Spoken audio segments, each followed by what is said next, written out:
So, okay. But let me ask you this question.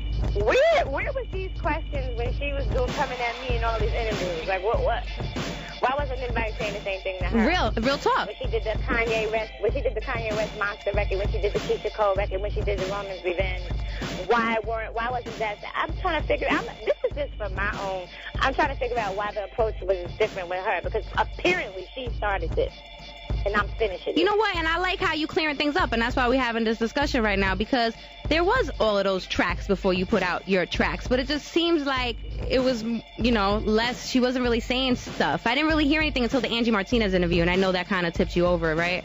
Okay, so if you didn't hear anything, so then why not even after the Angie Martinez interview, where were the questions? See, I just think that people are really being one-sided and they're only trying to see it their way, because at the end of the day, I never said anything on track or on wax or even in any of my freestyles that I might have done before all of this about the chick. So why weren't they saying the same thing to her? Or why wouldn't you say the same thing to her? I never got a chance. You said to me, Kim, I wish I could have talked to you, but why? Because my roar is louder. That's what I think it really is. I think it is that my roar is louder than what she was doing, and I don't play games. See, that's the thing. I don't play games. I get straight to the point. You're not going to be subliminal and be disrespectful and then go on and do little interviews and think you're getting away with it because you're trying to fool the people with your bipolarness. I don't play them games. You come at me, I'm coming straight for your neck. I'm not going to sit there and be subliminal and be out of it. No. And especially, when, she has this situation behind her. The petty people who don't matter, they don't matter. They can't even get a response from me. But at the end of the day, she's got money behind her. She's got people behind her. Oh, okay, so you know what? This right here, it deserves some attention. Because she's going too far with it. I just want people to be fair to me. Be fair to me. Don't just be one-sided. Be fair to me. The same how you would come and the same questions that you're going to ask to me, they should have been asked to her a long time ago, because she started this, and I'm going to finish it. That's what I am. I'm a finisher. All right. Things are getting real heated right now. Lil Kim is on the line right now. She got a few more minutes to stick around, and we are going to try and see if we can resolve this situation. It's the new Power 95.3. My goodness, why is Kim doing this? Because my bark be way louder and my bite is way more penetrating. My bite penetrates. So that's the whole thing. Like, don't play with me. Like, I do me, and I've been doing me for years, and I'm always the one that's pro-women. I have the Ladies Night records. She didn't even do a record with one female for her joint.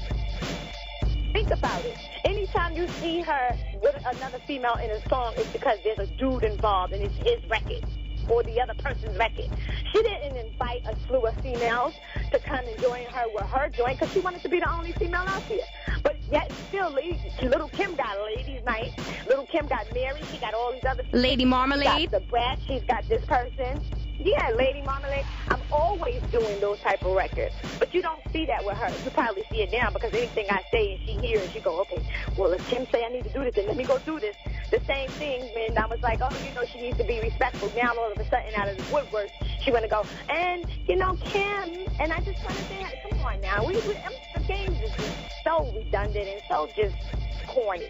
It's like everybody else is seeing her, the newer kids, the newer people, they're already seeing her first. So I guess it just, other people are seeing it different from outside the box, and it's so good to hear you explaining it, because not for nothing, I'm a girl. I mean, I'm sure everybody has been there, done that, when somebody just, gets under you, so it's like, I feel your frustration, you know what I'm saying? So believe me, I feel you. Believe me, but I'm not going to lie, as a fan of you, I'm not going to lie, and I don't want you to be mad at me, but I'm a fan of her too. Mad at you, babe. No, never, ever, ever.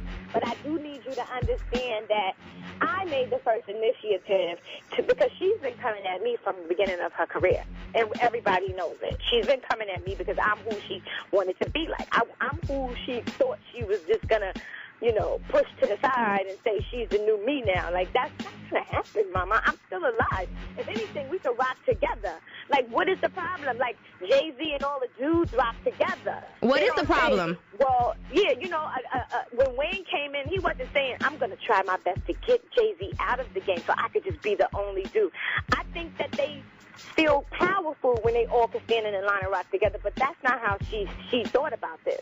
And even the guy that's on the line with us, Cindy, who's been working with her for years, he says this about her all the time. Like, she has an insecurity problem, and she always wants to be the only female. And I definitely know this to be true because of how they did me. I was over there. I did a record with Baby on the strength of, I was going to be a part of their family in some sense. Like, I have an alliance with them because me and Slim were going to do a partnership deal together. So why would I go over there and still start trouble or have beef? Like, I don't do that. I'm not a troublemaker. I don't do that.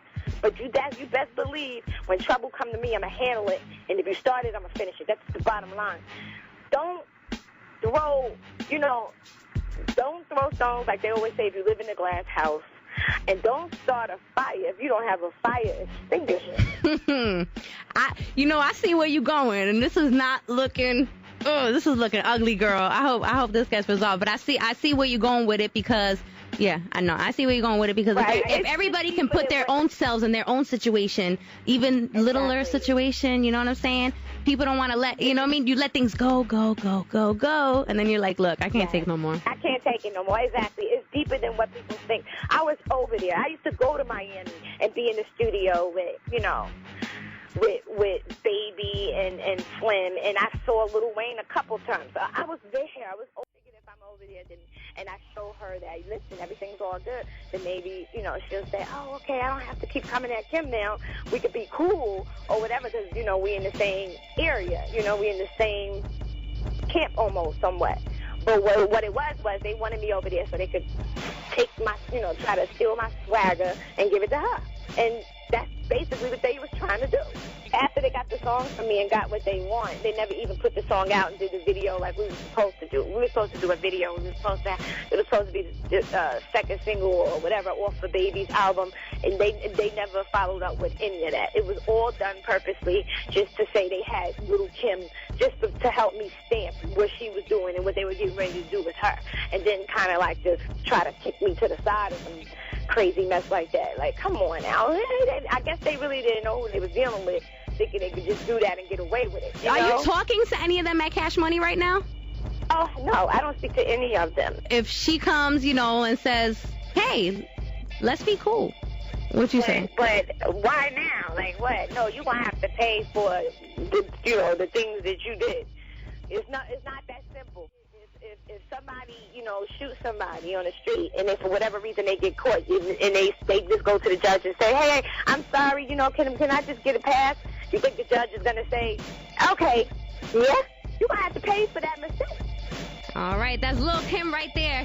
If you want to hear the rest of the interview, it will be up later tonight on TiffanyPower953.com. It's the new Power 95.3.